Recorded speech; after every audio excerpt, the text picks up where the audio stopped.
Mr. Silent Channel. Please don't skip the ads.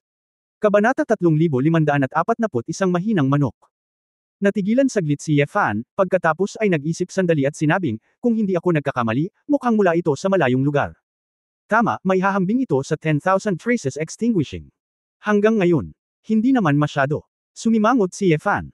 Kung ito ay napakalayo, maaari pa rin itong magkaroon ng ganoong epekto, kung gayon ito ay talagang isang lubhang mapanganib na kalaban. Sa pagbibilang ngayon, nakapatay na ako ng 5 Ghost King sa ngayon, ngunit ang isa ngayon ay tiyak na hindi isang ordinaryong Ghost King, siguro. Dapat itong tawaging Ghost Emperor. Kung makakagawa ka ngayon lang, siguradong makakapunta ka dito, pero hindi dumating, ibig sabihin may plano ka pa. Kumunot ang noo ni Chiyu at sinabing, mukhang magkakaroon ng malaking kilusan sa underworld, at hindi karaniwan para sa 100 multo ang maglakad sa gabi. Biglang hindi nasanay si Yefan, at ang walang ingat na lalaking ito ay biglang sinuri ito ng mabuti, nakakaiba.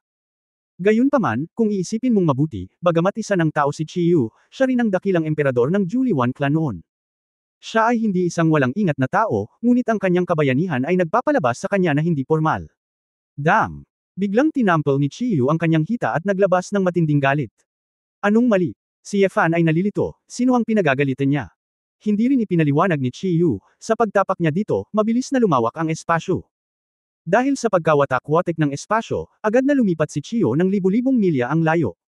Si Yefan ay mukhang sariwa, pininturahan ang lang at nagkawatak-watek ang espasyo. Para bang direktang nakaunat ang mapa, naabutan ni Yefan si Chiyu. Kawili-wili. Tuwang-tuwa si Yefan. Oo naman, kapag may matandang master na nangunguna, mas mabilis siyang umunlad. Ngunit saglit bumilis ang tibok ng puso ni Yefan. Isang pamilyar, matagal nang nawawalang sword intent pressure na nagpakulo ng kanyang dugo, ang lumitaw sa kanyang harapan. Sa hindi kalayuan, ang isang haring multo ay parang isang higanteng halaman. Pinaalalahanan ng Ghost King si Yefan ng World Tree, ngunit ito ay itim. Sa hindi mabilang na mga sanga, ang mga talam ay parang mga piraso ng artillery, na patuloy na naglalabas ng mga sinag ng dark matter. Ang mga ultra-high frequency ray ay hinabi na kasing siksik ng isang lambat, na pinagsasama ang pag-atake at pagtatanggol. Ngunit sa oras na ito, ang haring multo ay tila nasa dulo na ng kanyang pagbaril, at wala ni isa man sa maitim na bagay ang lumabas patungo kay Yefan at umatake si Chiyu. Nagpupumiglas ito sa sakit, at ang pangunahing poste ay baluktot. Dahil, isang hindi mapigil ang puwersa ang tumagos sa kaibuturan ng Ghost King. Bang bang bang. Gitling. Sunod-sunod ang layunin ng gininto ang espada, mula sa ugat ng katawan ng haring multo, sa kahabaan ng pangunahing poste hanggang sa itaas, na patuloy na pinaputok. Ang pamimilit ng isang suprimong emperador ay tuluyang naduraj ang momentum ng Ghost King na ito. Sa pamamagitan ng Golden Sword Light na tumagos sa buong katawan ng Ghost King, ang Ghost King ay ganap na nawasak sa isang makinang na liwanag. Ang mapanira na Ghost King, nabalisa ang ginintoang at itim na magagandang ripples, tulad ng pagsabog ng supernova sa underworld. Sa kailaliman ng nakasisilaw na kinang, isang lalaking may mahabang buhok na kamakaway, isang figure na kasing lakas ng isang dragon, at isang kahangahangang lalaki ang dumating na may dalang espada. Nilunok ni Yefan ang kanyang lalamunan. Ang mukha na ito ay hindi pamilyar sa kanya. Sa loob ng 10,000 taon, hindi ito nagbago kahit kaunti. Si Ji Xuanyuan ay nasa mataas na espiritu, at mayroong isang nakakumbinsi na monarkiya sa pagitan ng kanyang mga kilay, ngunit hindi niya ipaparamdam sa mga tao na hindi maabot at mahirap lapitan. Nang magtama ang mga mata ni na Yefan at Ji Xuanyuan, hindi sinasadyang hinigpitan ni Yefan ang espada sa kanyang kamay. Sa sandaling ito, naramdaman ni Yefan na ang kanyang ulo ay natulala at blanko.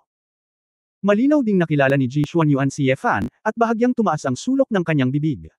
Nandito ka. Ang natural ang tono, parang isang matandang kaibigan na hindi siya nakita ng maraming taon.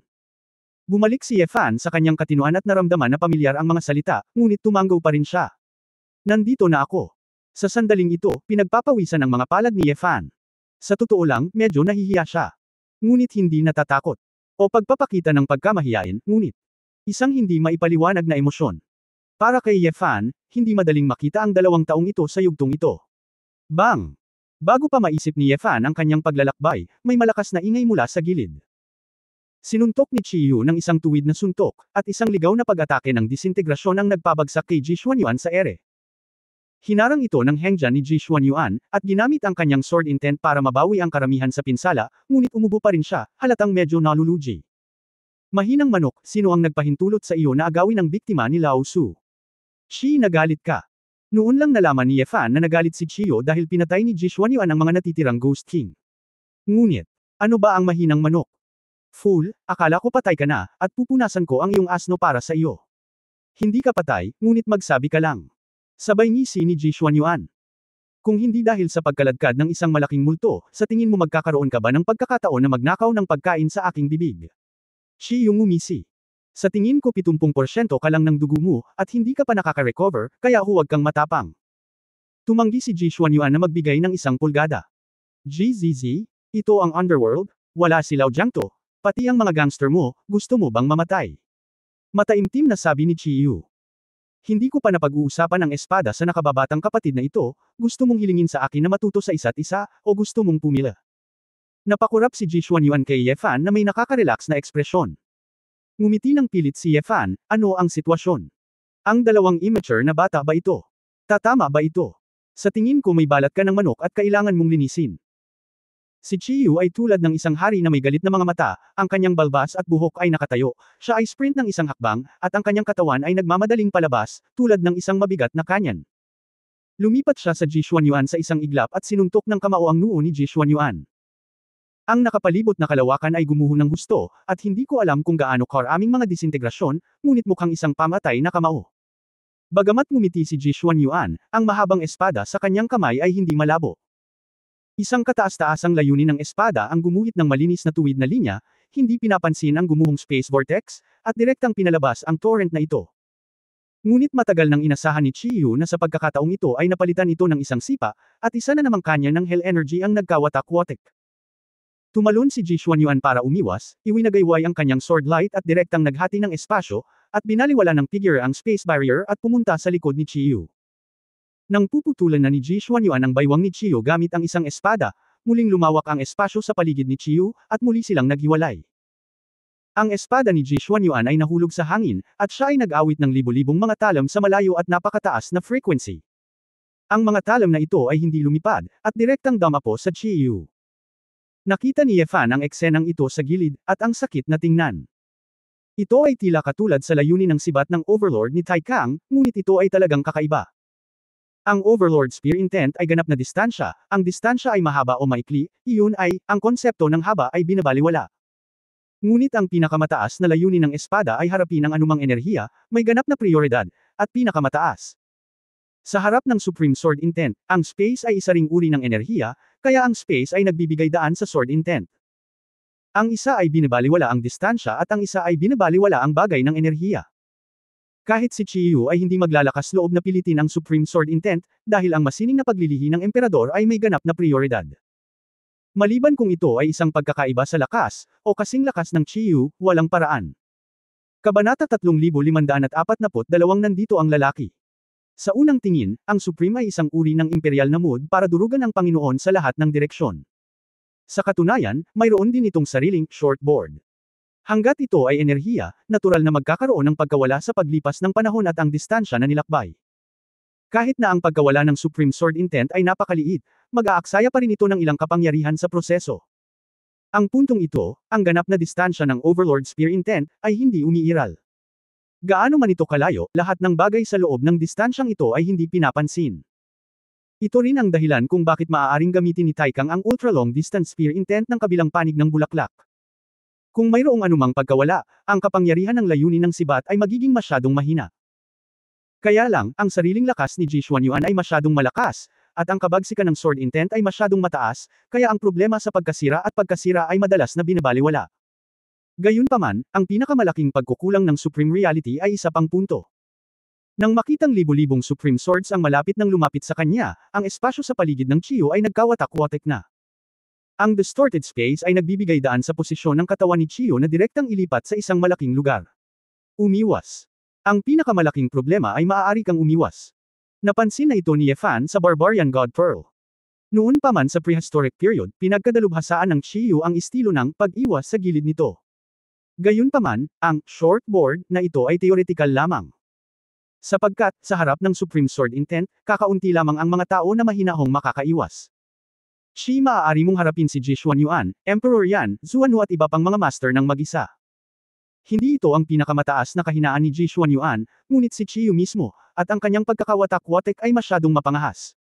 Konti na lang. Konti na lang. Sa orihinal, ang mga blades na iyon ay maaaring tumaga ng Chiyu sa mga piraso, ngunit sila ay naiwasan.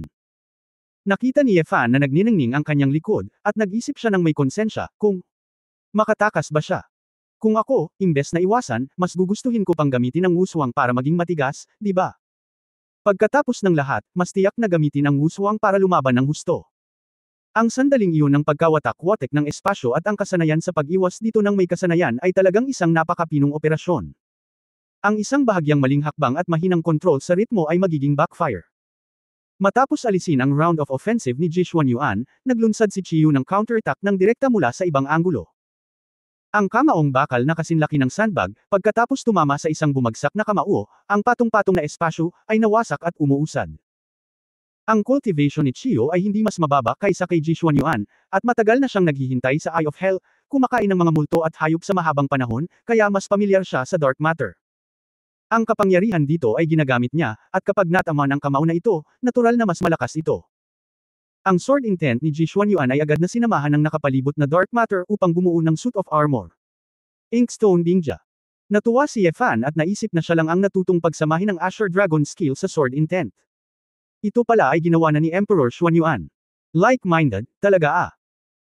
Sinampal ni Ji Xuanyuan ang umiikot na espada sa simple at hindi mapagpanggap na paraan, direktang binubura ang malaking halaga ng pinsala, at ginamit ang baluti sa kanyang katawan upang mabawi ang natitirang pinsala. Sa sandaling ito, muling ginulo ni Chiyu ang espasyo, at kumislap sa harap ni Ji Xuanyuan. Bang! Isa pang suntok na naputol mula sa labas, lumipad palabas si Ji Xuanyuan. Ha. Ikaw ay isang mahinang manok, at mayroon ka pang mukha upang makahanap ng isang taong makipagtalo tungkol sa espada. Chiyu tumawa. Nakinig si Yefan na may maamong ngiti, pakiusap, nasaan itong, mahina. Halatang napaka-pervert mo, okay. Sa totoo lang, hindi man lang napansin ni Yefan kung paano sinuntok ni Chiyu ang suntok na ito, ang bilis ay masyadong mabilis. Medyo nagalit din ang binugbog na si Ji Xuanyuan, at umungal ang isang kaluluwa ng gintong dragon. Ang kaluluwa ng dragon ay naglalaman ng dalisay at pinakamataas na layunin ng espada, umiikot sa paligid ni Ji Xuanyuan ng napakabilis, na binalot siya nito. Nagliwanag ang mga mata ni Yefan, ito ay para gamitin ang Dragon Soul at Sword Intent para ganap na protektahan ang espasyo sa paligid niya. Sa ganitong paraan, hindi basta-basta makakalapit si Chiyu para labanan ang mga itim na kamao. Itong pakulo na naman. Kinagat ni Chiyu ang kanyang mga labi, itatago mo ang iyong sarili sa layunin ng espada sa buong araw, maaari ka bang maging tulad ng isang tao? Una mong sinira ang aking panlilinlang, at pagkatapos ay pag-usapan ang mga kalokohang ito. Ji Xuanyuan ng walang takot, habulin si Chiyu ng direkta at simula ng isang ganting pag-atake. Medyo natakot din si Chiyu dahil sa Golden Dragon of Sword Intent, na pinagsama ang opensa at depensa. Kaagad, nahulog ang dalawa sa isang yugto ng pantay na paghaharap. Ang Supreme Sword Intent ay palaging nasa pinakatumpak na anggulo, direktang umaatake sa buhay ni Chiyu.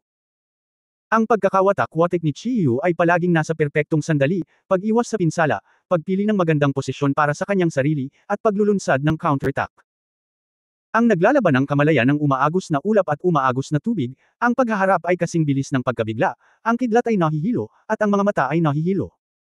Ang mga pakulo ng dalawang taong ito ay mukhang simple at direkta, at walang gaanong mga kampana at sipol. Gayunpaman, si Yefan ay nanood ng may sarap.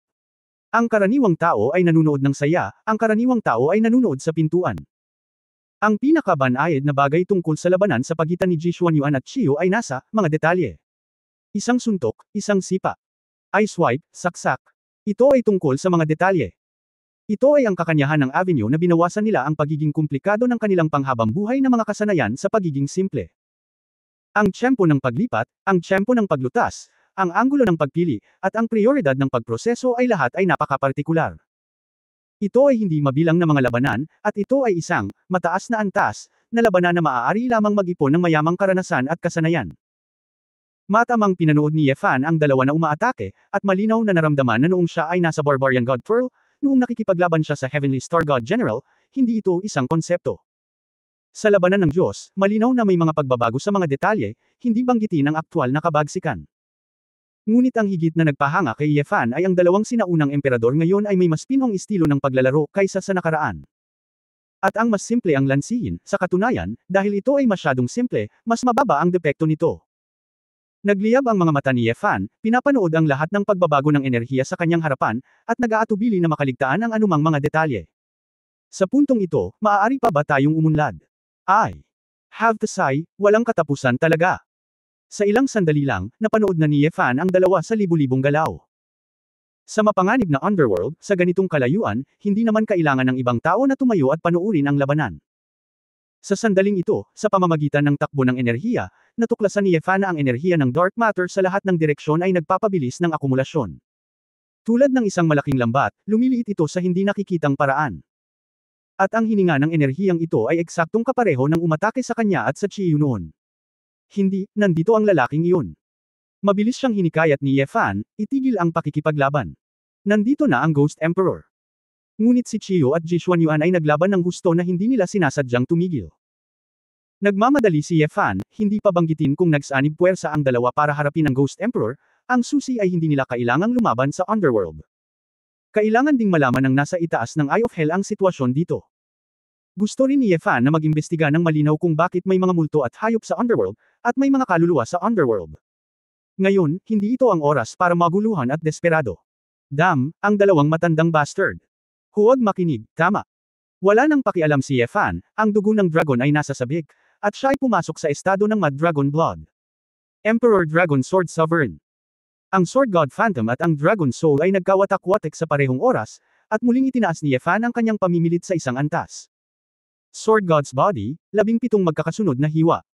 Chapter 3543 may itatanong ako sa iyo. Ang mga mata ni Ye Fan ay parang mga sulo, at sumusunod sa sarili niyang nararamdaman, nakakita siya ng isang entry point, at lumipat patungo sa punto ng paghaharap ni Chiyu at Ji Xuanyuan, at nahulog gamit ang isang espada. 17 magkakasunod na pagbawas, na may 23 panlabas na pagpapalaya. Ang magkakapatong na itim at gininto ang light blades ay umaabot na parang mabituing kalangitan. Bigla na lang. Ang kapangyarihan ni Chiyu sa pagkawatak-watik ng espasyo, ang pinakamataas na layunin ng espada ni Ji Xuanyuan, ay nabali sa lahat. Sa harap ng uswang ni Ye Fan, ang puwersa ng tatlong partido ay head-to-head, at walang pagpipigil.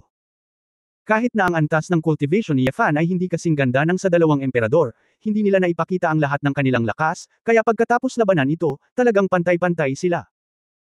Ang mga pag-atake ni Chiyu at Ji Xuanyuan ay dumaong sa malaking lightsaber ng 17 continuous slash, na lahat ay na-neutralize. Sabay na tumingin ang dalawa kay Ye Fan.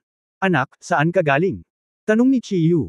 Dahil ito ay isang eskrimador, ito ang panig ng balo, sabi ni Ji Xuanyuan. Si Ye Fan ay walang magawa, ang dalawang ninuno, hindi mo ba nakita na sila ay napapaligiran? Hindi ako maaaring mamatay, sabi ni Chiyu. Ngunit ang mga tao sa itaas ay mamamatay.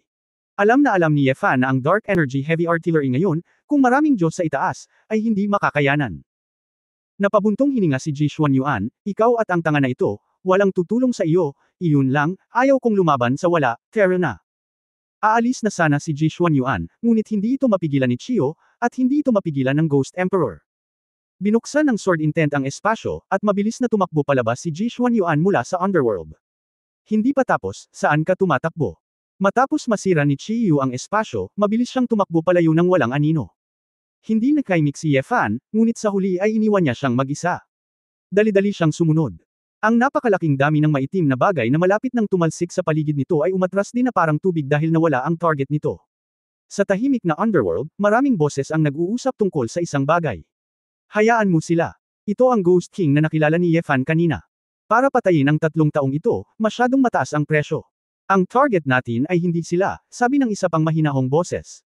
Pasensya, pagkatapos ng mahabang paghihintay, hindi ito masyadong kapos sa oras. Malapit na ang ating panahon. Muling tumahimik ang lahat. At the same time, over the Eye of Hell. Ang mga monghe mula sa lahat ng panig ay umasa sa matalinong kamay ni Xiaobao upang magpabata, at pagkatapos na mabawi ang kanilang lakas sa pakikipaglaban, sa wakas ay nilinis nila ang larangan ng digmaan. Nang maglaon, sumugod si Ji Xuanyuan sa larangan ng digmaan at nalaman na parehong bumaba sina Chiyu at Ye Fan, kaya hinanap niya ito. Kakaiba, bakit hindi pa dumarating si Emperor Xuanyuan? Baka nakatagpo siya ng panganib. Nagbilang si Guang Chengzi gamit ang kanyang mga daliri, medyo nag-aalala. Ang mga eskrimador sa antas ng emperador ay lahat ay mga tulala na hindi nakikinig sa panghihikayat. Kung sasabihin nilang huwag ituloy, hindi sila makikinig sa alinman sa kanila, inisyon ni Kung Zuan. Hindi, kailangan kong bumaba para hanapin ang fellow Daoist Ye. Siya ang aking benefactor, kaya hindi ko siya maaaring baliwalain. Sabik na sabik si Zhao Zuan, ngunit nang lalabas na siya, hinawakan siya ni Yun Xiao. Saan ka pupunta? Ito ang underworld. Baka hindi mo matukoy ang direksyon kapag bumaba ka, at gusto mo pa ring magligtas ng mga tao. Si Chiyo at Emperor Xuanyuan ay parehong tunay na Diyos. Paano mo maihahambing ang kanilang pangunawa sa kalawakan? Saway ni Yun Xiao. Ate, kung sasabihin mo yan, hindi ba't ang kapwa ko Daoist na si Ye? Lalong nag-alala si Zhao Zuan. Siya ang Emperor's Sword, magkakaroon ng paraan, at maaaring hindi karaniwan ang kanyang special power attainments, ungol ni Yun Xiao. Habang nagsasalita, isang figure ang kumislap na may layuning gininto ang espada, at si Ji Xuanyuan ang bumalik mula sa Eye of Hell. Nakahinga ng maluwag ang lahat sa Yushu Palace, at nagmamadaling nagtipon-tipon, maging si Kung Zuan ay tahimik na nagpahinga ng kaunti. Aminin man nila o hindi, ang mga master na ito ay kumbinsido pa rin kay Ji Xuanyuan. Kamahalan, nakita mo na ba si Chi Yu? Tanong ni Xian Weng. Nakita ba ito ng aking kapwa Daoist? Nagmamadaling tanong ni Zhao Zuan. Nang hindi naghihintay na magsalita si Ji Xuanyuan, ang Eye of Hell ay mabilis na lumipad palabas ng dalawang figure. Nang makitang lumabas si Chi Yu, hindi na ito kakaiba sa karamihan. Nang makitang si Ye Fan ay hindi rin nasaktan, lahat ay nagulat. Kasamang Daoist Ye, tinakat mo akong maghintay. Uminit ang puso ni Ye Fan nang makita niya ang grupong ito ng mga tao mula sa Zizai sect, na may labis na pag-aalala sa kanyang mga mata. Bagamat matagal na silang hindi magkakilala, taos-puso ang pakikitungo ng mga taong ito sa isa't isa. Basta malakas ka, makikilala ka nila, ganun lang kadali. Medyo ironic na sabihin na, sa kabilang banda, ang mga tao sa labas ay hindi masyadong malakas, ngunit lahat sila ay kalkulado ng mga autoridad, at sila ay nakasuot ng maskara. Kung tutuusin, kung tuwirang sabihin, ito ay kawalan ng tiwala sa sarili at kawalan ng tiwala. Ang tunay na powerhouse ay ang naglakas loob na ipakita ang kanyang tunay na ugali sa mga tagalabas, sa halip na maging banal at mag-ingat. Okay lang, hindi naman ako masyadong lumalim, nakangiting sabi ni Ye Fan. Anong nangyari dito? Saan nagpunta ang Haring Multo? Tuwang-tuwang tanong ni Zhao Zuan. Bakit hindi mo itanong? Natural, pinutol ito ng kanyang kamahalan. Nakita mo ba na kumilos ang kanyang kamahalan, na wala ba ng tuluyan ang malaking lambat ng Haring Aswang? Ang general na si Limo ang nagsalita na may mapagmataas na mukha. I don't think so. Chiyu and fellow Daoist Ye will go down muna. Your Majesty, baka para makabili lang ng bargain. Maasim na sabi ni Ziguang. Kalokohan. Maliwanag at mayabang ang ating kamahalan, paano natin ito sasamantalahin? Hindi nasisiyahang sabi ni Limo.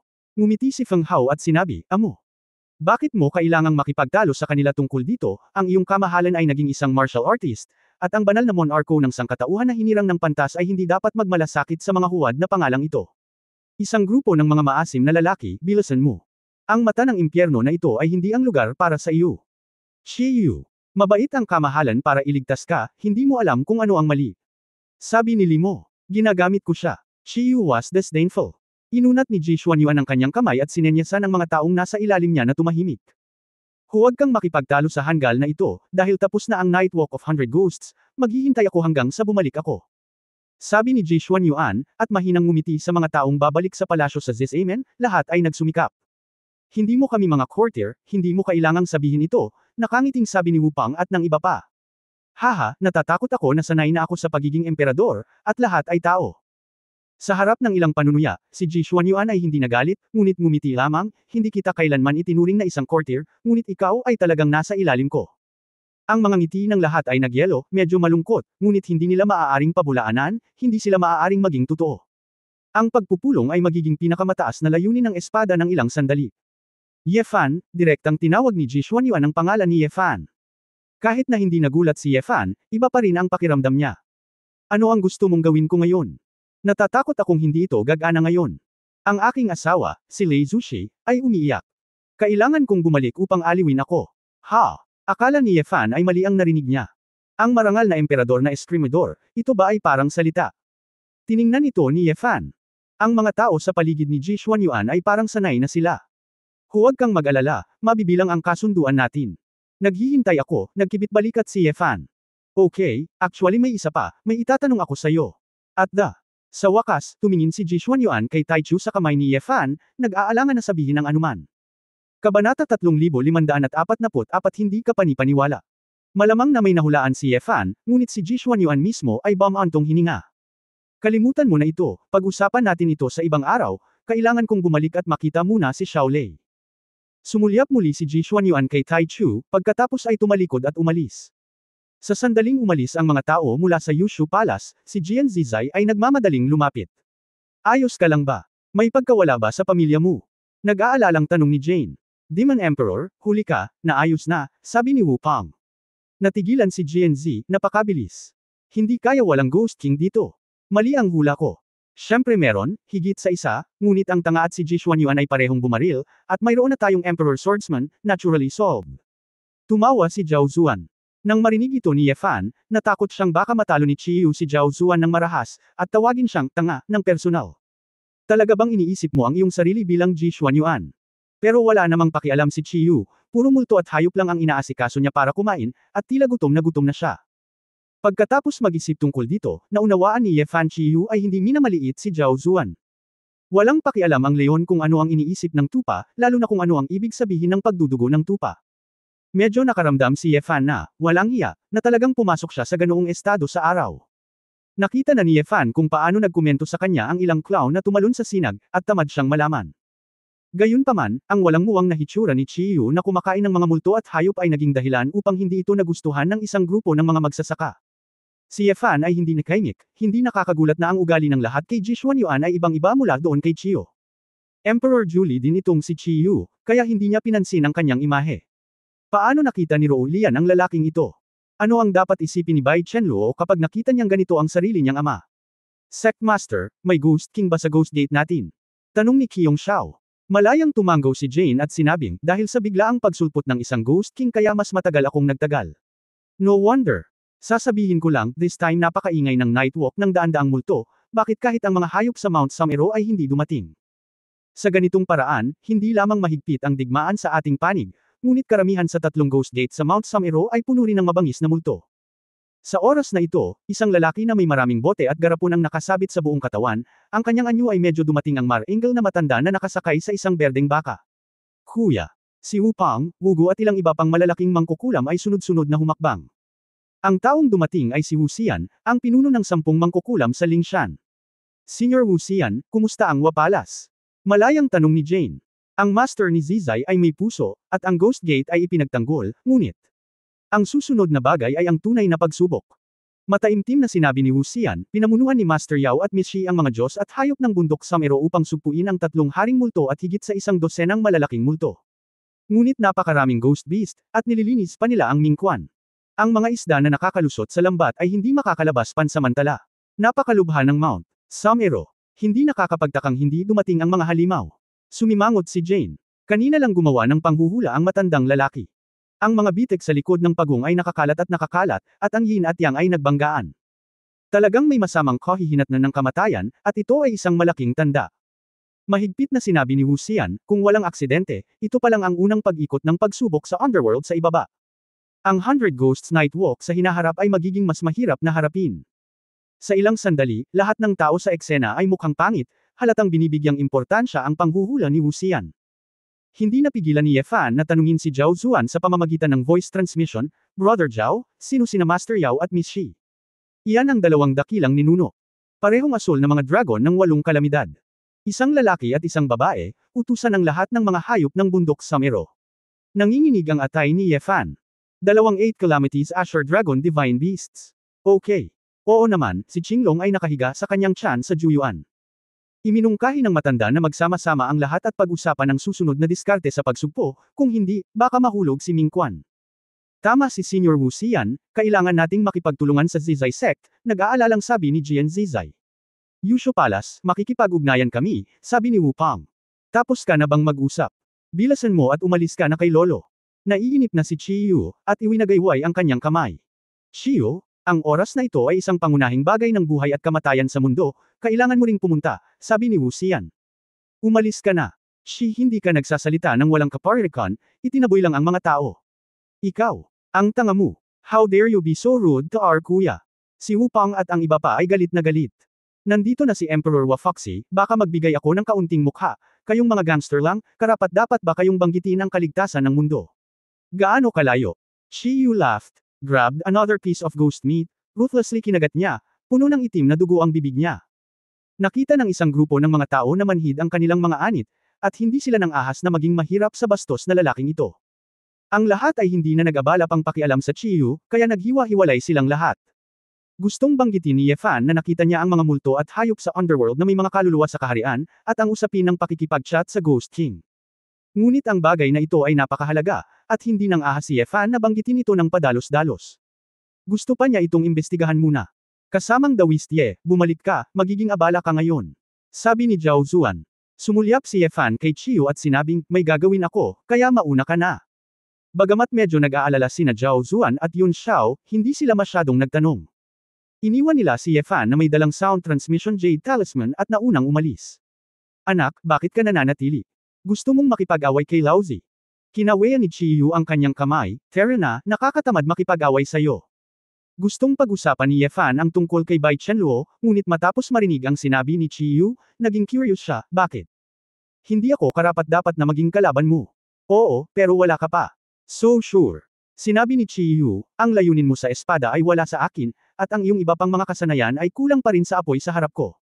Hanggang ngayon ang iyong disintegration state, ito na ang iyong limitasyon at hindi maaaring mapanatili ng mahabang panahon.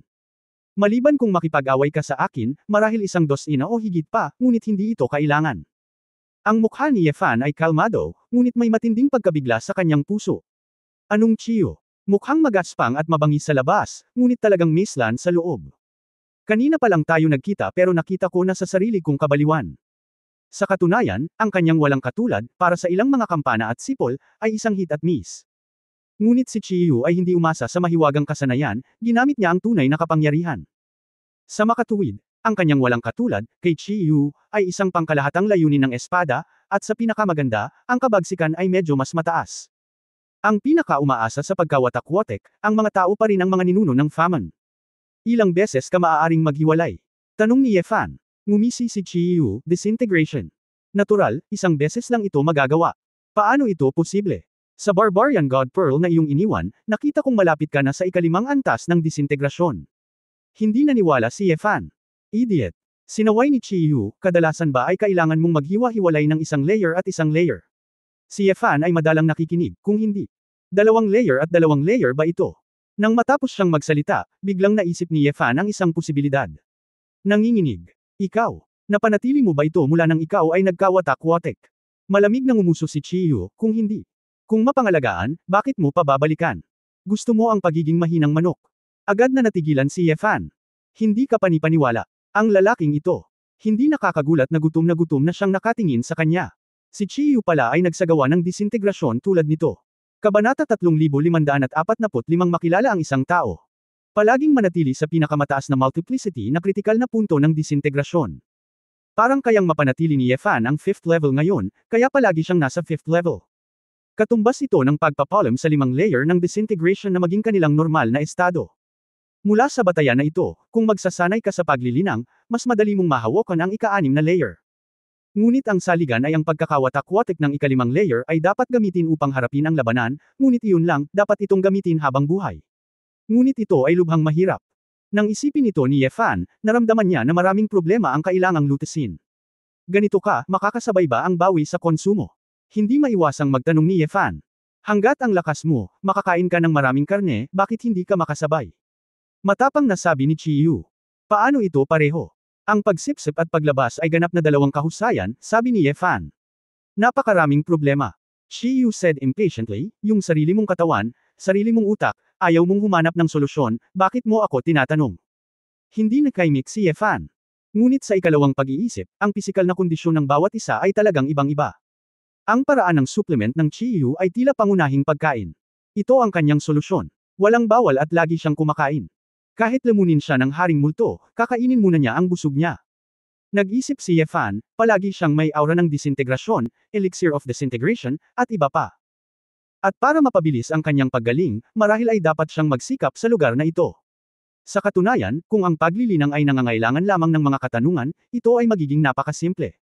Habang lumalalim ka, mas kaunting makakatulong sa iyo ang sinuman ng iyong sarili lamang.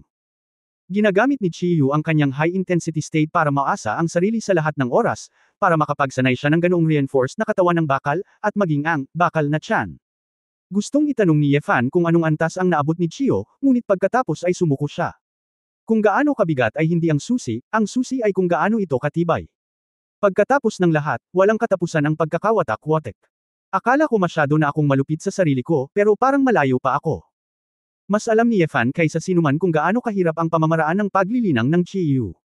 Para sa isang normal na tao, kung pipilitin niyang tumakbo araw-araw, maglakad upang sipsipin ang kanyang tiyan, at i-exercise ang kanyang mga kalamnan, napakahirap na magtiyaga. Ang pagkawatak-watek ay katumbas ng bawat selula sa katawan, na nag-eehersisyo sa mataas na pagkarga sa lahat ng oras. Hindi lamang pagod, pati na rin ang sakit ng katawan sa bingit ng pagsabog. Sa loob ng maraming taon at buwan, huwag kang susuko kahit isang segundo. Ang Chiyu ay ang mahabang dugo ng lahat ng angkan, at may kakaibang talento.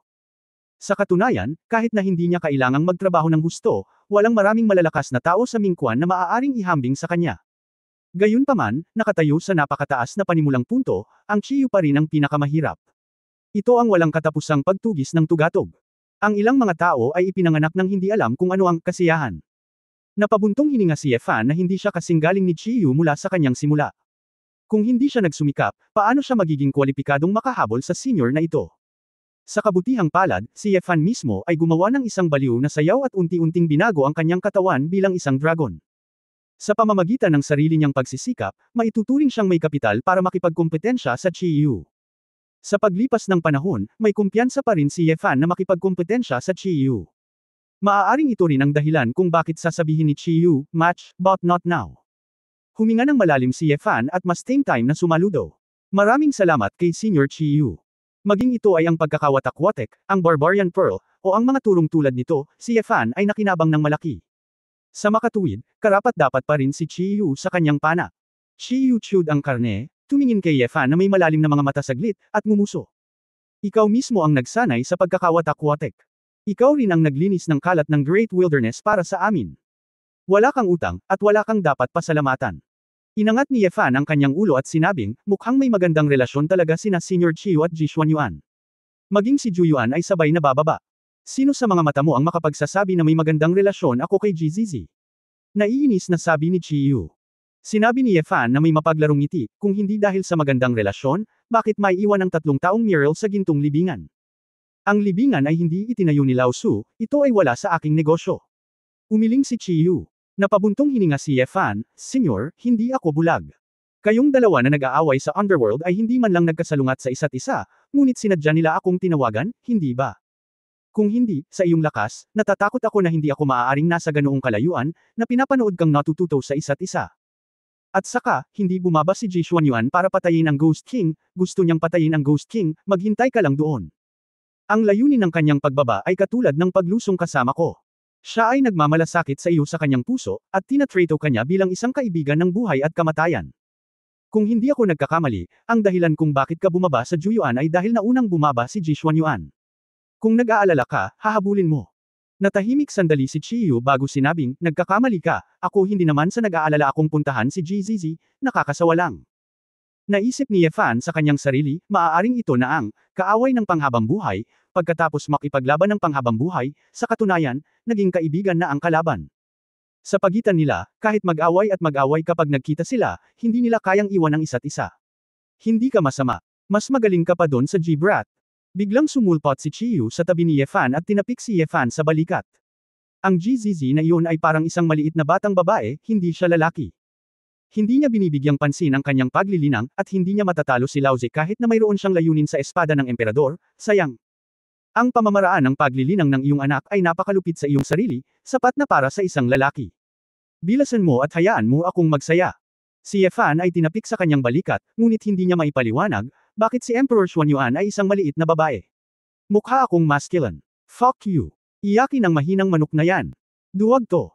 Hindi mo nakita na hindi niya natapos ang negosyo niya, kaya nagmamadali kang bumalik para suyuan ang mga babae. Naiinis na sinabi ni Chiyu, hindi ko matiis ang kanyang mabahong birtod. Sayang ang layunin ng espada ng emperador. Si Efan ay hindi sumang-ayon sa kanya, pakiramdam na si Jishuanyuan ay dapat maging mas pampamilya at mahal ang kanyang asawa, na normal. Hindi matalo ni Jishuanyuan si Chiyo, ngunit hindi siya natalo ng malaki, kaya sapat na ang kanyang lakas. Parin ang pangungusap na iyon, hindi Xuanyuan mahina, ngunit Chiyo ay masyadong malakas. Alam ko kung hindi ka naniniwala sa akin, ngunit kung may pagkakataon ako, maiintindihan ko ito. Hinaway-kaway ni Chiyu ang kanyang kamay, okay, umalis ka na dito. Ang matandang impyerno na ito ay nagpareserba ng venue. Huwag, hindi ko pa nasasabi sa iyo ang tungkol sa negosyo ko. Yefan. Hindi napigil ang matawa, muntik na siyang maliga, at nakalimutan niya ang dahilan kung bakit niya ito natagpuan. Anong problema? Hayaan mo akong magpakita sa iyo ng isang tao. Hindi.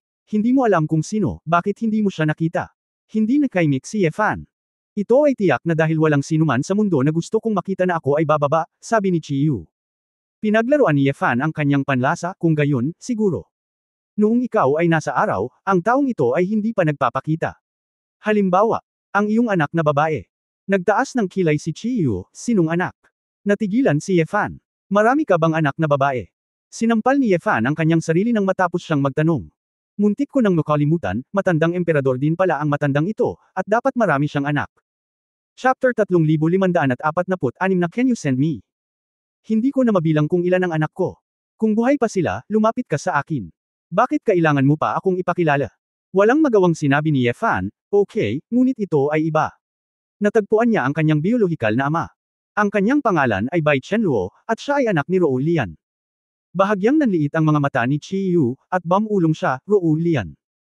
Nagdrawing ka rin ng larawan para sa kanya, na may nakasulat na mga salitang disintegration. Darmador, Rou Lian mother and daughter has always regarded it as a treasure. Alam kong marami kang anak, pero si Rou Lian ay anak ng Chao clan at hindi marunong mag-cultivate. Kung may past ka sa kanya, ibig sabihin, medyo espesyal pa rin siya, di ba? Naiinip na sinabi ni Chiyu, saan ka nanggaling sa napakaraming kalokohan? Dalhin mo ako upang makita siya. Galit na galit si Yefan kaya hindi niya ito sinabi ngayon, pero ngayon, sa tingin niya, nakakainis na naman siya. Halika, nahayaan ang mga tao na maging mga matatanda. Dalhin ang Chiyu sa mundo ng Yantian Ring. World 3. Nakilala ni Chiyu ang malaking canopy ng puno sa di kalayuan. At ang World 3 ay mabilis na tumugon, at nagsimulang pumailang lang muli. Sa pagkakataong ito, hindi masyadong nabigla ang mga residente sa Yantian Ring, dahil sanay na ang lahat sa mga pagbabago sa World 3.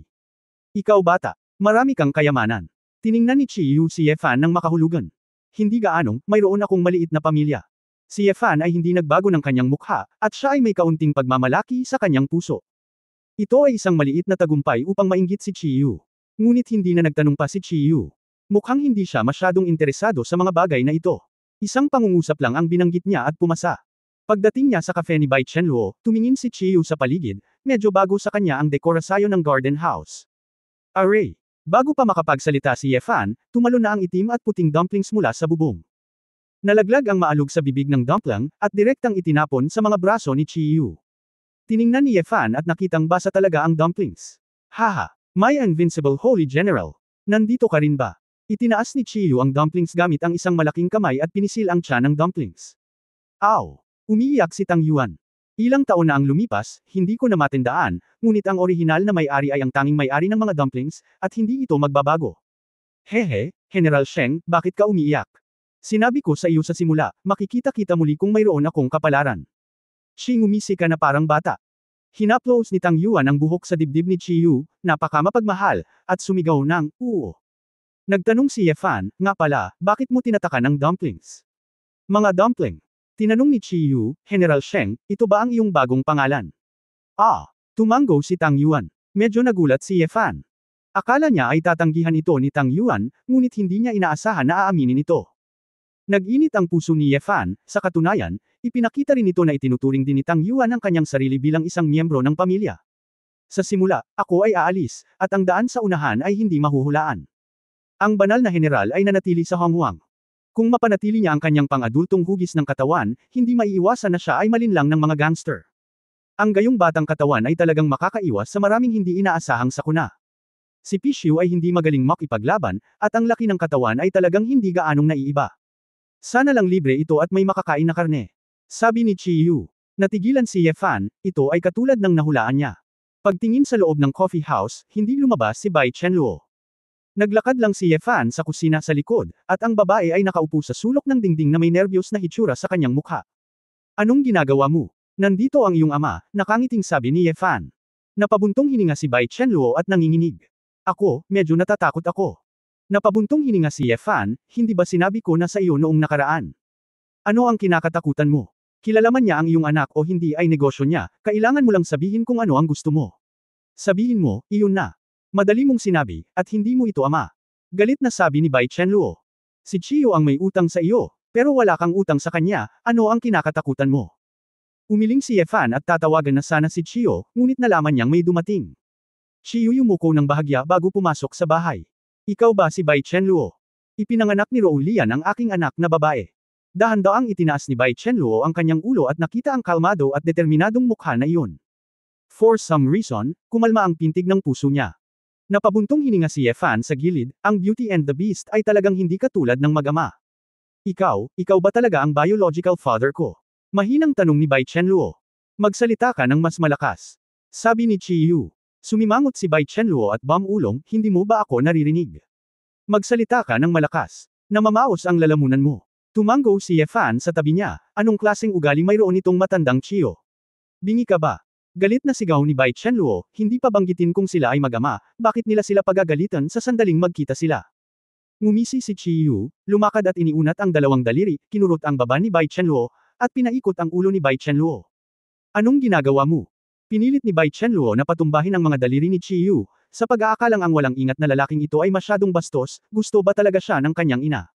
Parang, medyo ngayon, tumango si Chi Yu. Anong pinag-uusapan niyo? Galit na sabi ni Bai Chenluo. Ang galit na maliit na hitsura na ito ay inukit mula sa parehong halma ng iyong ina. Sabi ni Chi Yu na nakangiti. Nagulat ang maselang katawan ni Bai Chenluo. Nang marinig ito, agad na namula ang kanyang mga mata. Wuo! Sa pangunahing bulwagan ng Yushu Palace, niyakap ni Ji Xuanyuan si Li Zu at umiyak ng napakalungkot. Asawa, ano bang problema mo? Bakit ka malungkot? Hinawakan ni Li Zu ang ulo ni Ji Xuanyuan at nag-aalalang nagtanong na parang sinusuyo niya ang isang sanggol. Huminga si Ji Xuanyuan at malungkot na sinabi, Little Lei, ngayon ko lang nakita na si Ye Fan ay may napakagandang espada sa kanyang kamay. Ye Fan, iyan ang binanggit mo, asawa, at may appointment tayo. Ang emperador na eskrimador ng espada. Nandito ba siya? Oo. Napakahusay ba ng kanyang espada? Hindi ba sinabi ng asawa mo na halos walang espadang karapat-dapat para sa iyo sa loob ng 5 babae? Pagtataka ni Li Zu. Ngunit iba ang espadang iyon. Ang espadang iyon ay maaaring ang unang espada sa maalamat na Watai, Taichu. Kahit na iba ang hitsura nito sa alamat, sa palagay ko ito ay Taichu. Sinasabi na sa wakas ay nahulog si Taichu sa mga kamay ng Demon Dragon Emperor ng huling dinastiya, natatakot ako na ito ay tinataka ng Demon Dragon Emperor. Little Lei. Sinabi mo na kailangan kong makipag-usap kay Ye Fan, maaari ba niyang ipadala sa akin ang Taichu? Si Ji Xuanyuan ay mukhang umaasa. Kasama ang kanyang asawa. Panaginip. Nang hindi na hinintay na magsalita si Lei Zu, si Zuan Naivei, na nakatayo sa pintuan, ay tumugon na may mukhang naiinis. Oo, sa tingin ko hindi ito posible. Tumalikod si Ji Xuanyuan nang walang magawa. Sabi ko, tapos ka na bang umiyak? Sabihin mo sa isang tao na bumalik para i-comfort ang asawa mo, sino ang umaaliw ngayon? May maipaglalaban ka ba? Saway ni Xuanov. Sister Zuan, hayaan mo akong magdahan-dahan, ngayon lang ako binugbog ni Chiyo. Pagod na pagod ako at nasaktan. Mapait na buntong hininga si Ji Xuanyuan. Kinagat ni Lei Zu ang kanyang mga labi at ngumiti, asawa, dahil pareho kayong eskrimador ng imperial, paano ka magiging handa na ibigay ang iyong espada sa iyo? Hanapin natin ang iyong maliit na espada. Nalungkot si Ji Xuanyuan kaya gusto niyang umiyak muli, sa palagay ko ay hindi talaga.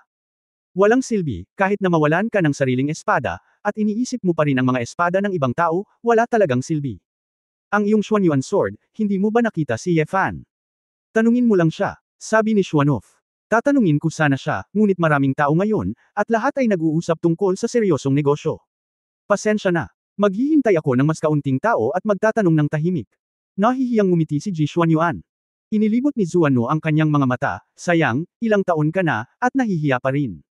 Kabanata 3547 Hindi gaano. Hindi ako nahihiya. Sa coffee house, namumula ang mukha ni Bai Chenluo, at dahil tinukso siya ni Ye Fan, sinampal niya si Ye Fan ng mapanlinlang. Sabi mo hindi ka nahihiya. Bakit hindi mo nalang kilalanin ang sarili mong ama? How blushing. Umiyak si Bai Chenluo, ako. Umiiyak ako. Nami-miss ko ang aking ina. Nakakaiyak talaga si Rou Lian. Tumango si Chiyo. Kinakabahang tanong ni Bai Chenluo, ikaw. Iniwan mo ang aking ina, dahil ba sa sobrang pag-iyak niya? Abandonahin. Kumunat ang noo ni Chiyo, bakit ko siya iniwan? Isang lalaking lalaki, bakit? Pwede ba akong sumuko palagi? Kung gayon bakit ipinagbili ang aking ina bilang isang alipin? Tanong ni Bai Chenluo. Nataranta na sinabi ni Chiyo, tinatrato si Rou Lian bilang isang alipin. Hindi mo alam. Umiling si Chiyo, nangako akong sasamahan ko siya hanggang sa dulo ng kanyang buhay, 100 taon, isang kisap mata lang iyon para sa akin. Pero ayaw niya. Pagod na daw siya para makasama ako, kaya nagpumilit siyang umalis. Mamaya, dahil sa ilang bagay, pumunta ako sa Juyuan, at nawalan ulit ako ng kontak sa kanya. Sa buhay ni Chiyo, nagkaroon ako ng hindi mabilang na mga harem, ngunit hindi kailanman pinabayaan ang aking asawa at anak na babae. Pero kung gusto ng babae na umalis, hindi ko siya mapipilit na manatili, pero hindi ko talaga alam, mangganganak siya ng anak para sa akin. Malamang naintindihan ni Ye Fan nang marinig niya ito. Ang mga salitang sinabi ni Rou Lian kay Bai Jingming sa simula, tulad ng pagbebenta sa pag-aaral ng sining mula pagkabata, pagkamuhi sa demonyong si Chiyu, at iba pa, ay pawang mga kasinungalingan. Sa karakter ni Chiyu, imposibleng magsinungaling. Ang dalawa ay isang araw sa isang pagkakataon, natatakot ako na alam din ni Rou Lian na hindi sa kanya ang Chiyu, kaya pinili niyang umalis ng tahimik. Si Chiyu naman, pero kung hihingi ako ng malinis na budi, hindi siya makaluhad at makiusap kay Rou Lian na huwag umalis. Sa pananaw ni Chiyu, nangako na siya kay Rou Lian na kung ayaw niya, hindi niya ito pipilitin. Kahit na ang dalawa ay nagmamalasakit sa isa't isa, ngunit, ang agwat ay talagang napakalayo. Hindi nakakagulat, iningatan ng aking ina ang pagpipinta na iyon.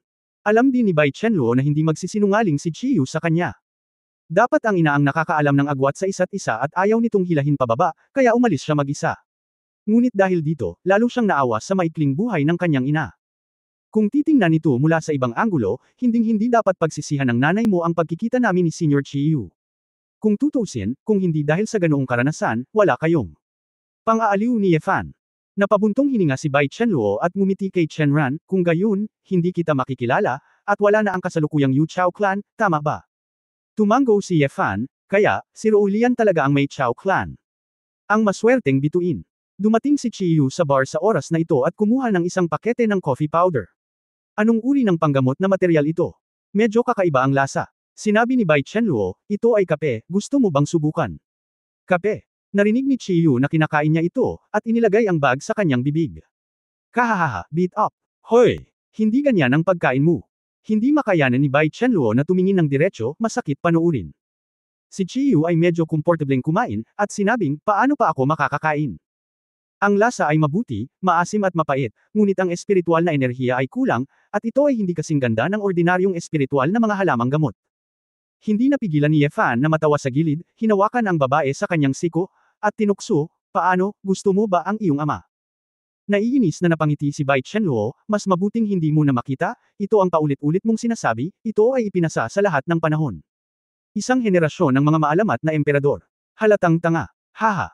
Natawa si Ye Fan, at tinatayang hindi pinangarap ni Bai Chenluo na ito ang unang pagkakataong makilala ang kanyang ama. Boy, lumabas para maglakad, ikaw ay isang malayang mundo, isang bagay na kawili-wili, sabi ni Chiyu. Nagmamadaling nagtanong si Bai Chenluo, aalis na ako. Bakit, busy ka ba? Tanong ni Chiyu. Hindi maganda ang pakiramdam ni Bai Chenluo sa kanyang puso. Hindi kaya sa unang pagkikita nila, wala na bang masabi ang mag-ama? Wala. Ibinaba ni Bai Chenluo ang kanyang ulo, ang kanyang mga mata ay medyo malungkot at malungkot. Kaagad itong hindi pinansin ni Chiyu, tinawag si Ye Fan, at sabay na pumunta sa gilid ng Yantian World. Gusto ni Tang Yuan na sumama sa kanya, ngunit nang makita ang malungkot na tingin ni Bai Chenluo, nag-alinlangan siya at nanatili sa tabi ni Bai Chenluo. Bagamat sobrang namimiss ng maliit na lalaki ang kanyang Panginoon na si Chiyu, malinaw na alam niyang hindi na siya makakasama ni Chiyu tulad ng ginawa niya noon. Medyo mainit ang pakiramdam ni Ye Fan nang makita niya si Bai Chenluo na nakayakap sa mga dumplings. Sa daan patungo sa hangganan ng Yantianjia, sina Ye Fan at Chiyu ay nagchat ng walang salita.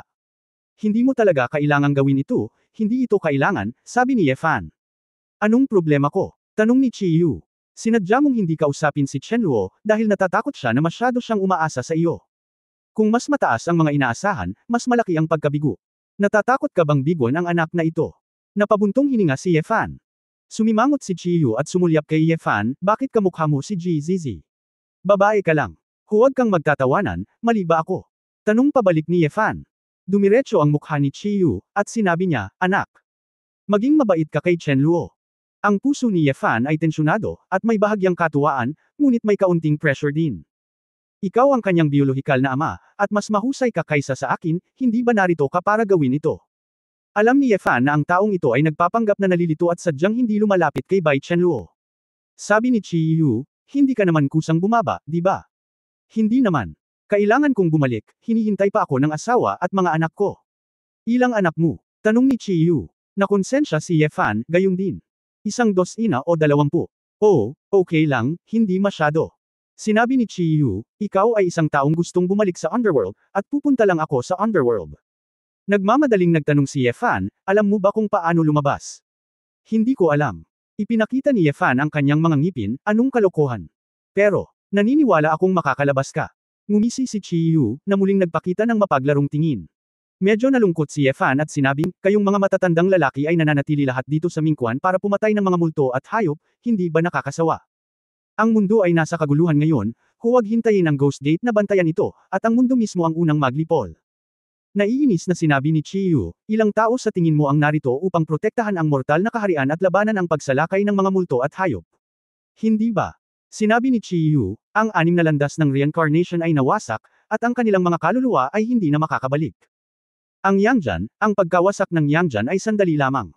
Ang pagpatay sa mga multo at hayop ay pag-inom lamang ng lason upang pawiin ang uhaw, hindi isang pangmatagalang solusyon. Likas na alam ng mga taong iyon ang tungkol dito, kahit na ang ilang mga tao ay hindi kasama, taos-puso nilang gustong protektahan ang Yangjan, ngunit karamihan sa kanila ay para lamang sa kanilang sarili. Kung gusto mong maging immortal, ang pagmaster ng enerhiya ng underworld ang tanging paraan. Gusto lang nilang iligtas ang sarili nilang buhay bago masira ang lahat. Siyempre, maaaring hindi nila napagtanto na, ang aking sariling hiling ay napakaawa. Nag-isip sandali si Yefan, pagkatapos ay umiling at sinabing, hindi ako sang-ayon sa iyong opinyon. Kabanata 3548 kulay. Oh! Nagulat si Chiyu, lumingon at pumikit at ngumiti, ano sa palagay mo, pakinggan natin. Malumanay na sinabi ni Yefan, ang mga monghe sa Mingkuan, siyempre, sa kaibuturan ng kanilang mga puso, iniisip nilang lahat ang immortalidad. Hindi nakakaawa ang gustong kumawala mula sa tanikala ng 5 tay. Ang instinct ay nasa lahat ng direksyon sa mundo, kumikita ng isang kapalaran, ngunit pumupunta dito upang magsanay ng matapang na trabaho, ngunit ito ay kamanghamanghang. Pinapatay nila ang mga multo at hayop para sa kanilang sariling kapakanan. Ngunit hindi may kakaila na binibili din ito ang oras para sa mundo. Hindi nakakahiyang maging makasarili, lahat ay magiging makasarili, ito ang kapangyarihan ng lahat. Ang susi ay upang makita kung paano ito gagawin, hindi kung paano mag-isip. Kalmado itong tiningnan ni Yefan. Chiyu. Pagkaraan ng mahabang panahon, bahagyang tumawa si Chiyu, oo. Anong magagawa ko? Oo, yun lang. Medyo naguluhan si Yefan. Minsan ang walang ingat na lalaking ito ay pabaya, at kung minsan ay hindi niya maisip. Ang kaibahan ay talagang malaki. Sa oras na ito, ang dalawa ay nakarating sa gilid. Ang purple substance sa harap nito ay isang bagay na hindi pa nalilinang ng mga divine beast. Humakbang si Chiyu at hinawakan ang purple substance, bahagyang nanliit ang kanyang mga mata. Alam mo ba kung ano ito? Hindi masyadong malinaw, umiling si Yefan, ang alam ko lang ay naglalaman ito ng hindi mabilang na komplikadong enerhiya, na napakahusay para sa paglilinang. Sinabi ni Chiyu, hindi mo man lang alam, at hindi ko pa ito nakikita noon. Hindi ka maaaring masira sa akin. Haha, kung maaari lang akong magwatak-watak, hindi ko na kailangan pang maghanap ng mga kulis para mabawi ang lupain, sabi ni Yefan. Nag-isip si Chiyu sandali, at pagkatapos ay bumalik sa World Tree. Tahimik na nakatayo sa harap ng World Tree, ipinikit ni Chiyu ang kanyang mga mata, na parabang nakakakita siya, na parang nakikipag-usap siya. Nanood si Yefan at hindi nag-abala. Pagkaraan ng mahabang panahon, binuksan ni Chiyu ang kanyang mga mata at bumulong, kaya, Senyor, anong alam mo? Tanong ni Yefan. Mapaglaro ang ekspresyon ni Chiyu, alam mo ba kung ano ang ginamit ni Emperor Wa para ayusin ang langit? Siyempre ito ay isang 5 kulay na bato, hindi ba ito ay isang pambahay na pangalan sa lahi ng tao? Natigilan sandali si Yefan nang matapos siyang magsalita. Iyon ay isang 5 kulay na bato. Tumango si Chiyu, oo, ang mga purple na hindi kilalang substance ay talagang 5 kulay na bato para sa pag-aayos ng eroplano. Pero 5 kulay. Inisip ito ni Yefan at naunawaan, pagpapalabas ng enerhiya kapag ito ay magaspang, ito ay makulay, kaya ang mga susunod na henerasyon ay nag-iisip na ito ay isang 5 kulay na bato. Sinabi ni Chiyu, hindi kinaya ng World Tree ang uling ng buhay, kaya ibinigay nito ang 5 kulay na bato kay Emperor Wa, na nagligtas sa buhay ng lahat ng nabubuhay na nilalang. At ngayon, binago ng World Tree ang mundo ng mga 5 kulay na batong ito. Ibinigay ko ito sa iyo ng direkta. Ang 5 kulay na bato ay ang pangunahing hilaw na materyal ng eroplano, at ito ang ugat ng eroplano. Alam mo ba ang layunin ng World Tree? Naramdaman ni Yefan na medyo malaki ang kanyang ulo, at hinaplos niya ang kanyang noo, sandali lang. Ibig mong sabihin, ang Heaven Eatling Ring na ito ay ibinigay sa akin ng World Tree, ngunit nakuha ko ito mula sa Golden Crow Clan. Sa simula, may World Tree ba ang singsing na ito? Natural na hindi, nagising si Yefan at sinabing, binago ba ng World Tree ang lugar na ito? Ang mga ito ay hindi mahalaga, ang mahalaga ay mayroon kang mundong ito ngayon, sabi ni Chiyu. Napangiti si Yefan, oo, kung talagang gusto ng World Tree na mailagay, o mag-set up ng ilang, pagsusulit, para sa kanya, magiging napakadali. Siguro pinipili niya ang hakbang-hakbang, lahat sa loob ng pagkalkula ng World Tree, at posible rin ito. Master Shu, hinihiling mo ba sa akin na gumawa ng Noah's Ark? Sa katunayan, may ilang hula si Ye Fan. Sa tuwing papasok ka sa isang species na wala sa mundong ito, ang puno ng mundo ay lalago. Tila patuloy niya itong hinihikayat na magpakilala pa ng mga nilalang. Kung magpapatuloy ang mga bagay na ganito, sa paglipas ng panahon, ang lugar na ito ay magiging katulad ng mundo sa labas ng mundo. At masira man ang labas, mapangalagaan pa rin ang buhay dito. Tandaan, minsan ding sinabi ni Su Qingzu na ang mga patakaran dito ay iba sa mga nasa labas. Ang dami mong nagawang kabutihan, pinapaboren ka ng World Tree. Pang-aasar ni Chiyu. Walang kwenta, hindi pa ba ako nakarating sa Mingquan? Hindi pa ako makakalabas. Sinadya ni Ye Fan ang World Tree. Siyempre, hindi siya pinansin ni World Tree. Sa halip, isang grupo ng mga panggamot na magsasaka sa medicinal field na nagmausisa kay Ye Fan. Ang World Tree ay may ganoong kamay. Mukhang kahit ito ay hindi optimistiko. Ang kasalukuyang dalawang mundo ng Yin at Yang. Sinabi ni Chiyu nang may labis na interes, natatakot ako na sa susunod, si Mingquan ay talagang magbabago. Nakinig si Ye Fan at naalala ang nakita niya sa Underworld at ang sinabi ng Ghost King. Senyor, ano sa tingin mo? Ang mga Ghost Beast sa Underworld. Ang mga Ghost Beast ay mga Ghost Beast, ano pa kaya sila? Ang ibig kong sabihin, hindi kaya pareho sila ng mga buhay na nilalang sa Underworld. Sumimangot si Chiyu. Mga kilay, bakit may ideya ka? Saglit na nag-alinlangan si Ye Fan, ngunit sinabi pa rin kay Chiyu ang tungkol sa kanyang nakita at narinig sa Underworld. Matapos marinig ito ni Chiyu, natahimik siya ng matagal, medyo komplikado ang ekspresyon. Maaaring, ang nakaraang relasyon sa pagitan ng Panginoon ng Hongmeng at ng Demon Dragon ng Absolute Beginning ay dahil dito. Bulong ni Chiyu. Nagtataka si Ye Fan, Senyor, ano ang sinasabi mo? Bakit ito nauugnay muli sa Demon Dragon of Absolute Beginning? Anak, pumunta ka ulit sa Eye of Hell. Bakit? Natural, gusto kong itanong ng malinaw kung ano ang ibig sabihin ng mga multo sa Underworld. Sinabi ni Chiyu, nasa mata ako ng impyerno, nakakita ako ng hindi mabilang na mga multo, at nakatagpo ako ng ilang mga haring multo, ngunit hindi ko pa nakikita ang Underworld. Mga multo at hayop na wala sa anyo ng tao. Sa sandaling dumating ka, nagkaroon ng ganoong pagtuklas. Medyo kapaki-pakinabang ang layunin ng espada ng iyong anak. Hindi napigilan ni Ye Fan ang tumawa at tumawa. Sa mata ni Chiyu, ang kanyang walang katulad ay isa lamang, tagasalin. Ginawa din ng dalawa ang kanilang sinabi, at pagkarating sa labas ng mundo, muli silang pumasok sa mata ng impyerno. Matapang ang mga art masters, this time walang 100 Ghosts Night Walk, at mas walang prinsipyo silang dalawa. Matapos maghanap ng ilang sandali, naramdaman ni Ye Fan na ito ay masyadong mahaba at hindi ito ligtas. Senyor, gusto ko pa ring bumalik sa araw, o dito muna ako pansamantala. Kung hindi nagawang bantayan ni Wu Suang ang mga pagbabago sa enerhiya sa paligid niya, mararamdaman ni Ye Fan na siya ay ipinadala sa isang lugar. Kalimutan mo na, mukhang umatras na ang hukbo ng Ghost King. Sa pagkakataong ito, si Chiyu ay hindi pa dalos-dalos at nakinig ng may katwiran. Ngunit nang si Ye Fan at ang dalawa ay outres na, isang medyo pamilyar na Yin Chi ang biglang lumapit. Napakatapang mo, hindi na ako makapaghintay na mahanap ka, how dare I go down to the underworld by myself. Muling nagpakita ang Ghost King na malubhang nasugatan ni Chiyu, ngunit tila naka-recover na siya. Sinundot ni Ye Fan si Chiyu sa tabi niya, Senyor, nasa harap mo ang itim na anino na iyon, hindi mo ba nakikita? Sinabi ni Chiyu, isang malaking itim na bola lang ang nakita ko, saan nanggaling ang figure? Ano ang sinabi ng Haring Multo? Sumimangot si Ye Fan, tila siya lang talaga ang nakakausap ng Ghost Beast. Si Chiyu ay nasa kaharian na ng tunay na Diyos, at hindi nababagabag ng mga pagbabago sa dalawang kaharian ng Yin at Yang. Ngunit para makipag-usap sa Haring Multo, tila kailangan nating magkaroon ng mas malalim na pag-unawa sa pinagmulan ng kalawakan bago tayo makagawa ng tulay. Sa puntong ito, maliban kay Ye Fan na umabot sa isang sulok, natatakot ako na ang isang santo na walang kamatayan lamang ang makakagawa nito. Saglit itong pinag-isipan ni Ye Fan, at sinabi sa pamamagitan ng voice transmission, Brother Ghost King, hindi ako dumating para makipag-away sa iyo, gusto ko lang magtanong ng mabuti, ano ang ibig mong sabihin noong sinabi mo sa akin na world is not benevolent? Kabanata 3549 na nagdududa. Ngumisi ang Haring Ghost, kahit alam mo, ano ang magagawa mo? Kung hindi mo sasabihin sa akin, paano ko malalaman, may magagawa ba ako? Tanong pabalik ni Ye Fan. Natahimik ang Ghost King. Pagkaraan ng mahabang panahon, nagtanong ang Ghost King, dahil nakikita mo ako, dapat mong makita ang walang katapusang mga multo at hayop sa underworld, tama ba? Tama iyan, tumanggo si Ye Fan. Ano ang nahanap mo? Ito ay katulad ng mga buhay na nilalang sa underworld. Karamihan. Sinabi ng Ghost King, hindi ito katulad, ngunit ang parehong uri. Sumimangot si Ye Fan, ibig mong sabihin. Ang buhay sa underworld ay talagang kapareho ng buhay sa mundo. Walang pinagkaiba. Emperor Swordsman, bakit ang Tai Chi ay may yang sa yin, at yin sa yang, bakit ito patuloy na lumalaki at umiikot-ikot, hindi mo ba talaga naiintindihan?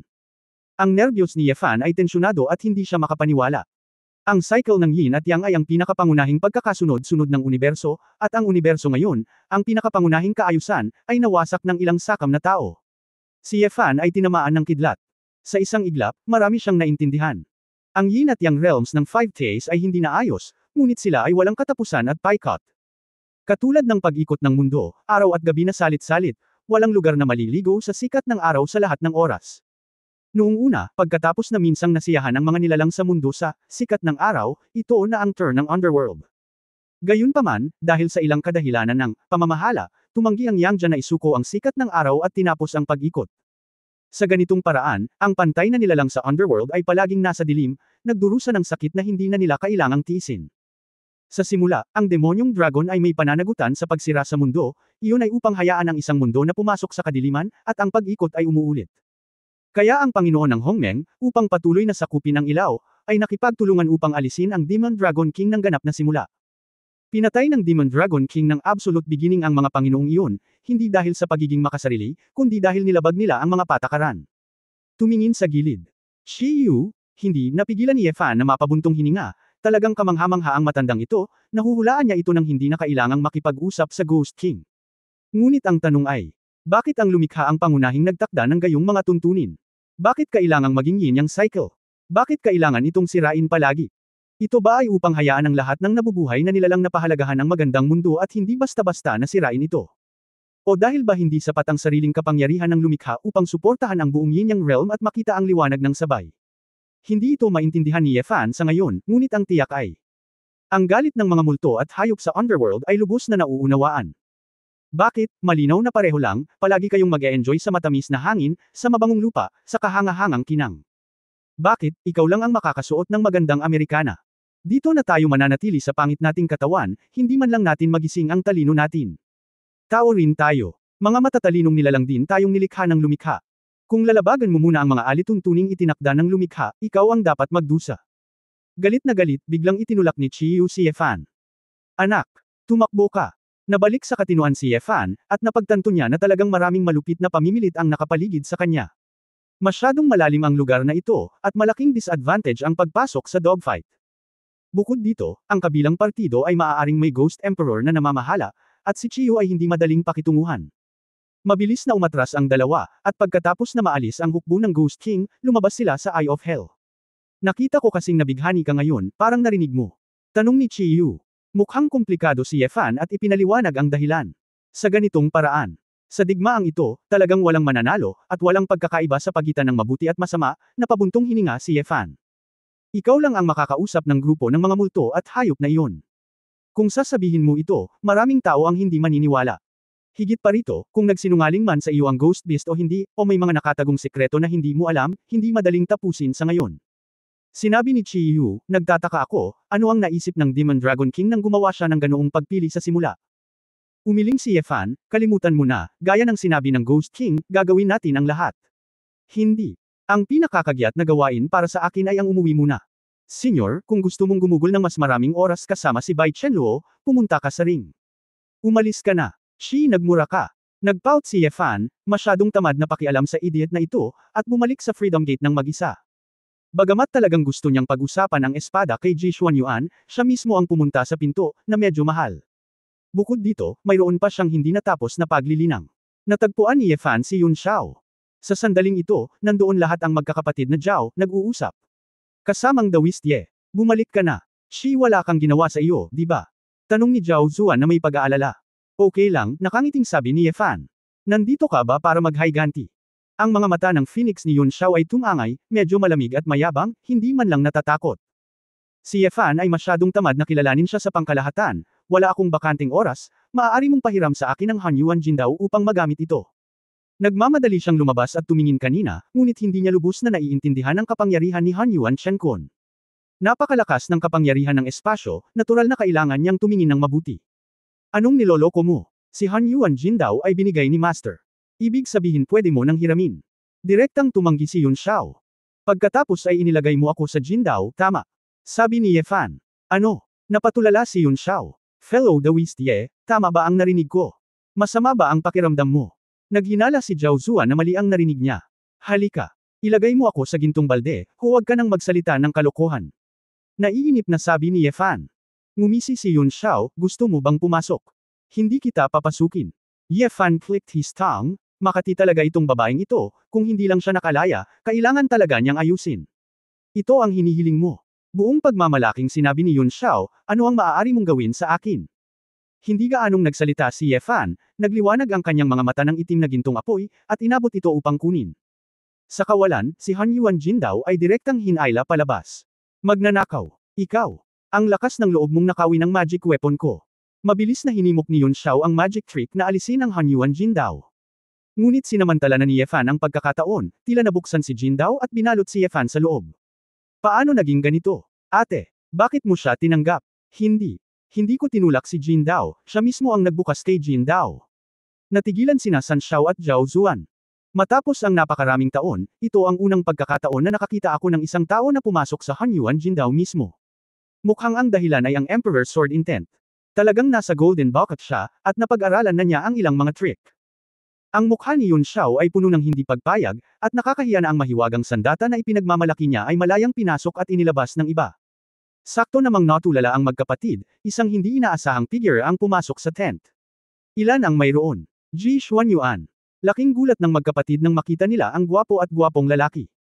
Si Emperor Xuanyuan ay mula sa pintuan, kaya anong ginagawa mo dito? Tanong ni Zhao Zuan. Ikaw fan, pero dito. Tanong ni Ji Xuanyuan. Kanina lang ako nandoon, pero natatakot ka na hindi mo siya makikita ngayon, sabi ni Zhao Zuan. Bakit? Nagtataka si Ji Xuanyuan. Ngumisi si Yun Xiao, ang batang ito ay hindi alam kung mabubuhay o mamamatay, siya ay pumasok sa Primordial Golden Dao. Hindi napigilan ni Ji Xuanyuan ang pagkunot ng noo nang marinig niya ito, saka sinabi ba niya, gaano katagal bago lumabas? Hindi namin alam, baka bumalik si Emperor Xuanyuan sa ibang araw. Tama, sabi ni Bishao. Nag-isip sandali si Ji Xuanyuan, pagkatapos ay ngumiti at sinabing, okay lang, hahanapin ko siya. Ano, baka gusto mong? Din. Bago magsalita ng kahit ano si Yun Xiao, nakita niya si Ji Xuanyuan na ikinakaway ang kanyang kamay at gumuhit ng no-brainer. Sa layunin ng espada, ang Golden Sword Intent ay nagbukas ng isang butas sa itaas mismo ng Han Yuan Golden Dao. Itinaas ni Ji Xuanyuan ang kanyang binti at pilit na pinapasok ang Golden Dao ng walang kahirap-hirap. Sa loob ng tent, nagkaroon ng mahabang panahon ng kahihiyan at katahimikan. Sa wakas, si Yun Xiao ay nagalit, namumula at sumisigaw. Ang mga eskrimidor ng imperial ay mga bastard. Mga asshole. Chapter 3550 may isang babae. Malaki ang pagbabago sa mga ekspresyon ni na Zhao Zuan, Chong Xiao at Bishao. Yuner, huwag kang bastos. Ang pananakot sa iyong amo at pagsira sa iyong mga ninuno ay isang malaking bawal. Ate, huwag ka nang magalit. Ang aming Panginoon ay isa ring espada ng emperador. Ang magkapatid na Zhao ay nagmamadaling yumuko sa langit, sinabing, guro, mangyaring huminahon. Namutla ang mukha ni Yun Xiao, at napagtanto niya na hindi sinasadyang napag-alitan niya ang kanyang pinakarespetadong guro. Maliban sa master. Ang iba pang mga espada ng emperador ay lubhang kasuklam-suklam. Sinabi ni Yun Xiao na may konsensya, at hindi sinasadyang tumingin sa lahat ng direksyon, dahil sa takot sa isang lumilipad na espada mula sa Immortal Executioner. Pagkaraan ng ilang sandali, nakahinga ng maluwag si Yun Xiao nang makita niyang ligtas na siya. Sister, walang silbi ang magalit, na ang pinakamataas na layunin ng espada ni Ji Xuanyuan ay hindi mapipigilan ng sinuman, at maging ang walang ingat na lalaki ni Chiyu ay kailangang umiwas sa kanyang talam. Kung gusto mong sabihin ko sa iyo, hindi pa rin alam ng mga tagalabas, nakapikit lang tayo, payo ni Bishao. Oo, walang puwang para sa dalawang tigre sa isang bundok. Baka may away sila ni Dao Ye, at aayusin siya ng Daoist Ye. Sabi ni Zhao Zuan. Yun Xiao. Sabay tingin sa kapatid, sa apelyido lang Ye. Kaya ba niya? At saka, lahat sila ay kabilang sa angkan ng Shenlong, kaya hindi ba sila ang parehong raccoon dog? Ano sa tingin mo, ate?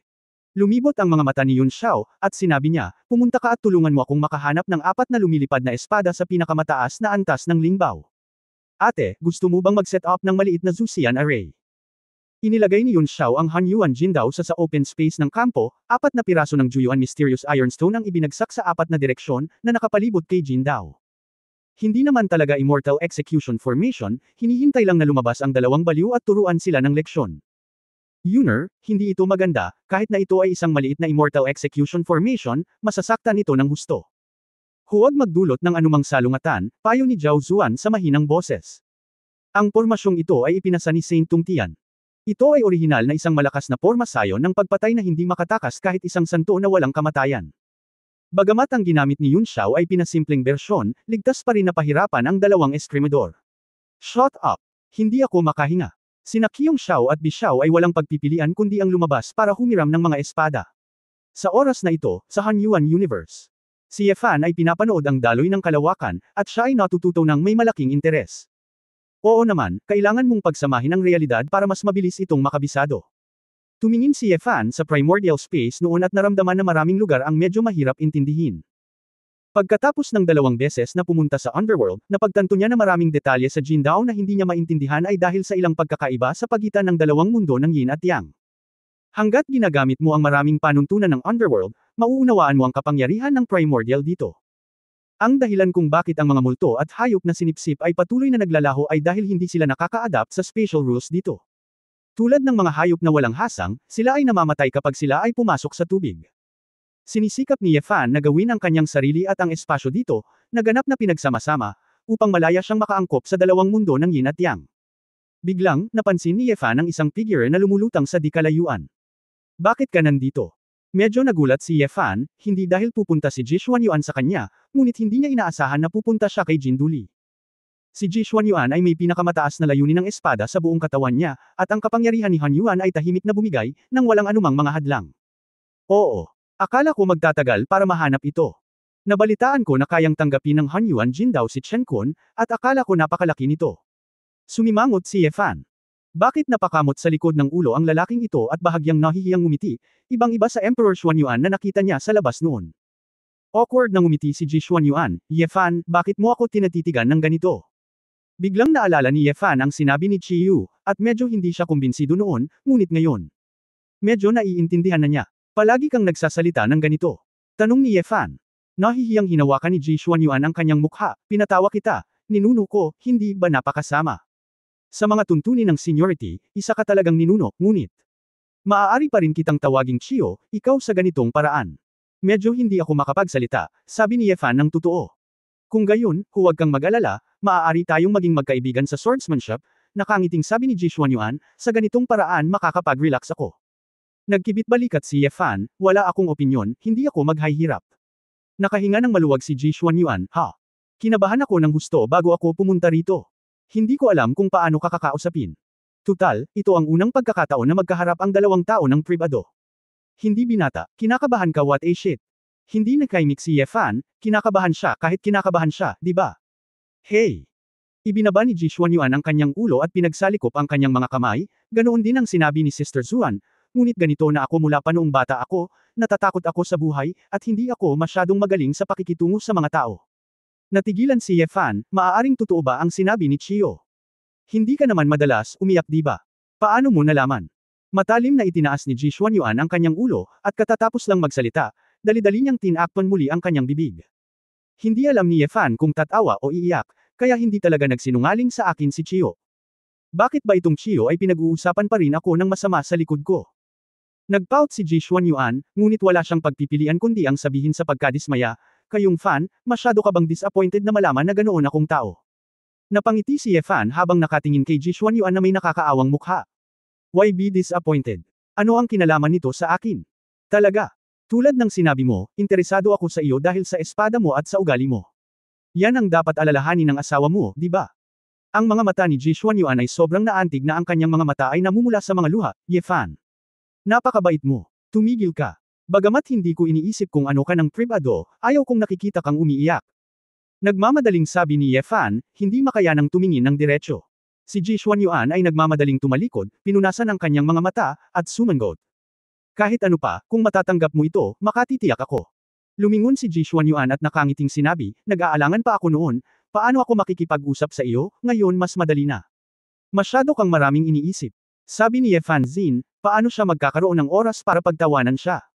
Dahil hindi ako makabalik sa araw, pagod na ako. Tsaka yung weird na lalaki, hindi na siya nagtataka sa dami ng nakikita niya. Pumunta ka dito para makipag-usap sa akin tungkol sa mga espada. Tanong ni Ye Fan. Ah. Muntik ko nang makalimutan ang tungkol sa negosyo, magsalita tungkol sa espada. Sandali, may itatanong muna ako sa iyo, alam mo ba kung saan napunta ang maliit kong espada? Xiao Jian. Sino? Nakipaglaro lang ako sa iyo, Xuan Yuan Jian ko. Napakunot noo si Ye Fan at bumantong hininga, hindi mo ba inalis ito sa iyong sarili? Bakit mo ako tinanong? Tama, ngunit ayon sa plano ko, pagkatapos makumpleto ni Xiao Jian ang kanyang misyon, pupuntahan niya ako. Kahit na nasa Juyuan ako at hindi makalabas, hindi haharangan si Xiao Jian kung gusto niyang pumasok. Ikinalat ni Ji Xuanyuan ang kanyang mga kamay, bilang resulta, naghintay ako hanggang ngayon, at nawala si Xiao Jian. Malalim na nag-isip si Ye Fan, ikaw ang pinakamataas na layunin ng espada, makatuwiran na hindi mo mapipigilan ang anumang makaharap mo. Kung hindi mo bawiin ang iyong Xuanyuan sword, kung gayon, iisa lang ang posibilidad. Ano? Tanong ni Ji Xuanyuan. Naharang ito ng isang master, sabi ni Ye Fan. Napabuntong hininga si Ji Xuanyuan, talaga. Sa tingin mo rin, at ganoon din ang sinabi ni Chiyo. Oh, natanong mo na ba si Chiyo? Sabi ni Chiyo may nakita siyang babae na may hawak ng espada ko, pero hindi. Alam ko kung sino ang taong iyon. Walang magawang sinabi ni Ji Xuanyuan, sino ito, bakit mo kinuha ang aking maliit na espada? Pagtatapos ng kabanatang ito. For more updates, click on the notification bell.